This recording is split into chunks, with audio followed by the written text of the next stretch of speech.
But Surjewala ಹೇಳಿದ ತಕ್ಷಣ ವಾರ್ನಿಂಗ್ಗೆ ಸಚಿವರು ಕೆಲಸ ಮಾಡ್ಕೊಂಡು ಹೋಗ್ತಾರಾ? ಇದೆಲ್ಲವೂ ಕೂಡ ಕುತೂಹಲ. ಶಾಸಕರ ದೂರು ಅಸಮಾಧಾನದ ಬೆನ್ನಿಗೆ ಸುರ್ಜೇವಾಲಾ ಸಭೆ ಬೆನ್ನಲ್ಲೇ ಮಿನಿಸ್ಟರ್ಗೆ ಶುರುವಾಗಿದೆ ಟೆನ್ಷನ್. ಇಲಾಖಾ ಕಾರ್ಯವೈಖರಿಯ ಬಗ್ಗೆ ಹೈಕಮಾಂಡ್ನಿಂದ ಮೌಲ್ಯಮಾಪನ ಮಾಡಲಾಗಿದೆ.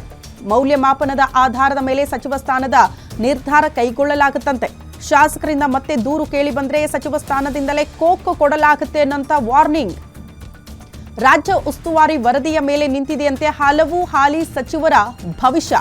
ಮುಂದಿನ ಸಂಪುಟ ಪುನರ್ರಚನೆಯ ವೇಳೆ 10ಕ್ಕೂ ಹೆಚ್ಚು ಸಚಿವರಿಗೆ ಕೋಕ್ ಕೊಡೋದು ನಿಶ್ಚಿತ ಅಂತ ಹೇಳಲಾಗ್ತಾ ಇದೆ. ಕಾಂಗ್ರೆಸ್ ಪಾಳೆಯದಿಂದಲೇ ಉನ್ನತ ಮೂಲಗಳಿಂದಲೇ ಸಿಗ್ತಾ ಇರುವಂತಹ ಮಾಹಿತಿ ಇದು. ಸಹಜವಾಗಿ ಕಾರ್ಯವೈಖರಿ ಜೊತೆಗೆ ಶಾಸಕರ ಜೊತೆಗೆ ಎಷ್ಟರ ಮಟ್ಟಿಗೆ ಅವರು ಒಡನಾಟ ಹೊಂದಿದ್ದಾರೆ, ತಮ್ಮ ಕ್ಷೇತ್ರದಲ್ಲಿ ಎಷ್ಟರ ಮಟ್ಟಿಗೆ ಅವರು ಸಂಚಾರ ಮಾಡ್ತಿದ್ದಾರೆ, ಜನರಿಗೆ ಎಷ್ಟರ ಮಟ್ಟಿಗೆ ಹತ್ತಿರ ಆಗಿದ್ದಾರೆ, ಅಭಿವೃದ್ಧಿ ಕೆಲಸಗಳು ಎಷ್ಟರ ಮಟ್ಟಿಗೆ ಆಗಿದೆ, ಇಲಾಖೆ ವಿಚಾರಕ್ಕೆ ಸಂಬಂಧಪಟ್ಟಂತೆ ಎಷ್ಟರ ಮಟ್ಟಿಗೆ ಕೆಲಸಗಳನ್ನು ಮಾಡಿದ್ದಾರೆ, ಇದೆಲ್ಲದರ ಆಧಾರದ ಮೇಲೆ ಸಚಿವರ ಬಗ್ಗೆ ಒಂದಷ್ಟು ಮೌಲ್ಯಮಾಪನ ಮಾಡಿ ಒಂದು ವರದಿಯನ್ನ ಕೂಡ ಸಿದ್ಧಪಡಿಸಲಾಗಿದೆ ಅಂತ. ಸೊ ಎಲ್ಲಿ ಸಚಿವರ ಬಗ್ಗೆ ಸಾಲು ಸಾಲು ಆರೋಪಗಳು, ಯಾರು ಕೆಲಸ ಮಾಡಿಲ್ಲ ಅಂತ ಇದೆಯೋ ಅಂಥವರನ್ನ ಸಂಪುಟದಿಂದ ಕೈ ಬಿಡೋದು ಕೂಡ ನಿಶ್ಚಿತ ಅಂತ ಹೇಳಲಾಗ್ತಾ ಇದೆ. ಇದು ಕಾಂಗ್ರೆಸ್ ಪಾಳ್ಯದ ಉನ್ನತ ಮೂಲಗಳಿಂದಲೇ ಸಿಗ್ತಾ ಇರುವಂತಹ ಮಾಹಿತಿ.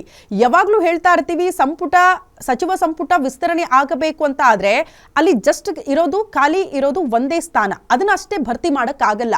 ಕೆಲವರು ಲಾಭಿಗಳನ್ನ ಮಾಡ್ತಿದ್ದಾರೆ, ಒತ್ತಡ ಹಾಕ್ತಿದ್ದಾರೆ, ದಯವಿಟ್ಟು ನಮಗೂ ಸಚಿವ ಸ್ಥಾನದ ಅವಕಾಶ ಮಾಡಿಕೊಡಿ, ನಮಗೂ ಒಂದು ಅವಕಾಶ ಸಿಗಬೇಕು ಅಂತ ಕಾಯ್ತಿದ್ದಾರೆ. ಹಾಗಾಗಿ ಈಗ ನೀವು ಸಚಿವ ಸಂಪುಟ ವಿಸ್ತರಣೆ ಮಾಡಕ್ಕಾಗಲ್ಲ, ಬದಲಾಗಿ ಪುನರ್ರಚನೆ ಮಾಡಬೇಕಾಗುತ್ತೆ. ಹಾಗಾಗಿ 10ರಿಂದ 12 ಸಚಿವರಿಗೆ ಕೋಕ್ ಕೊಡೋದು ಕೂಡ ನಿಶ್ಚಿತ ಅಂತ ಹೇಳಲಾಗ್ತಾ ಇದೆ. ಅಂತ ಸಚಿವರು ಯಾರು, ಅದ್ರ ಬಗ್ಗೆ ಲಿಸ್ಟ್ ಗಳನ್ನ ಸಿದ್ಧಪಡಿಸಿದ್ದಾರೆ ಸುರ್ಜೇವಾಲಾ ಅಂತ.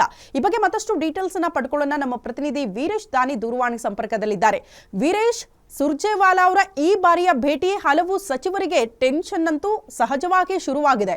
ಕಾರಣ ಸಚಿವ ಸಂಪುಟ ಪುನರ್ರಚನೆಯ ಹೊತ್ತಲೇ ಸುರ್ಜೇವಾಲಾ ಅವರ ಕ್ಲಾಸ್ ಸಚಿವರಿಗೆ ಏನೆಲ್ಲ ಬೆಳವಣಿಗೆ ಆಗ್ತಾ ಇದೆ ಅಂತ. ಶ್ರುತಿ, ಈಗಾಗಲೇ ರಾಜ್ಯ ಕಾಂಗ್ರೆಸ್ ಉಸ್ತುವಾರಿ ಆಗಿರತಕ್ಕಂತ ರಣದೀಪ್ ಸಿಂಗ್ ಸುರ್ಜೇವಾಲಾ ಅವರು ಶಾಸಕರುಗಳ ಜೊತೆ ಸರಣಿ ಸಭೆಗಳನ್ನ ಮುಗಿಸಿದ್ದಾಯ್ತು. ಇದೀಗ ಸಚಿವರುಗಳ ಜೊತೆಗೆ ರಣದೀಪ್ ಸಿಂಗ್ ಸುರ್ಜೇವಾಲಾ ಅವರು ನಿನ್ನೆಯಿಂದ ಸಭೆಯನ್ನ ಆರಂಭಿಸಿರುವಂತದ್ದು. ಶಾಸಕರುಗಳು ಈಗಾಗಲೇ ಸಚಿವರ ವಿರುದ್ಧ ಹಲವಾರು ದೂರುಗಳನ್ನ ಕೊಟ್ಟಿದ್ದಾರೆ. ಸಚಿವರುಗಳು ನಮಗೆ ಸರಿಯಾಗಿ ರೆಸ್ಪಾನ್ಸ್ ಮಾಡ್ತಿಲ್ಲ, ನಮ್ಮ ಲೆಟರ್ಗಳ ಮೂಲಕ ಕೆಲಸವನ್ನು ಸಹ ಮಾಡ್ಕೊಡ್ತಿಲ್ಲ ಅನ್ನೋ ಒಂದು ದೂರನ್ನ ಕೊಟ್ಟಿದ್ದಾರೆ. ಹೀಗಾಗಿ ಸುರ್ಜೇವಾಲಾ ಅವರು ಇದೀಗ ಸಚಿವರ ಜೊತೆಗೆ 1-to-1 ಸಭೆಯನ್ನ ಮಾಡ್ತಾ ಇದ್ದಾರೆ. ನಿನ್ನೆ 4 ಸಚಿವರ ಜೊತೆಗೆ ಸಭೆಯನ್ನ ಮಾಡಿದ್ರು. ಇವತ್ತು 10:30ರಿಂದ ಸಂಜೆ 5 ಗಂಟೆವರೆಗೂ ಸಹ ಸುಮಾರು 10ರಿಂದ 12 ಸಚಿವರ ಜೊತೆಗೆ 1-to-1 ಸಭೆಯನ್ನ ಮಾಡಿ ಸಚಿವರ ಇಲಾಖೆಯ ಕಾರ್ಯವೈಖರಿಯ ಬಗ್ಗೆ ಮಾಹಿತಿಯನ್ನು ತೆಗೆದುಕೊಳ್ತಾ ಇದ್ದಾರೆ.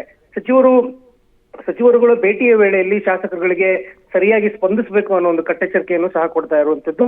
ಮತ್ತು ಮುಂದಿನ ದಿನಗಳಲ್ಲಿ ನಿಮ್ಮ ಇಲಾಖೆಯ ಕಾರ್ಯವೈಖರಿಯನ್ನ ಆಧರಿಸಿ ನಿಮ್ಮನ್ನ ಸಚಿವರಾಗಿ ಮುಂದುವರಿಸಬೇಕೋ ಬೇಡವೋ ಅನ್ನೋದು ವಿಚಾರವನ್ನ ಹೈಕಮಾಂಡ್ ನಿರ್ಧಾರ ಮಾಡುತ್ತೆ ಅನ್ನೋ ಒಂದು ಸೂಚನೆಯನ್ನ ಸಚಿವರಿಗೆ ಕೊಡ್ತಾ ಇರುವಂತದ್ದು. ಶ್ರುತಿ.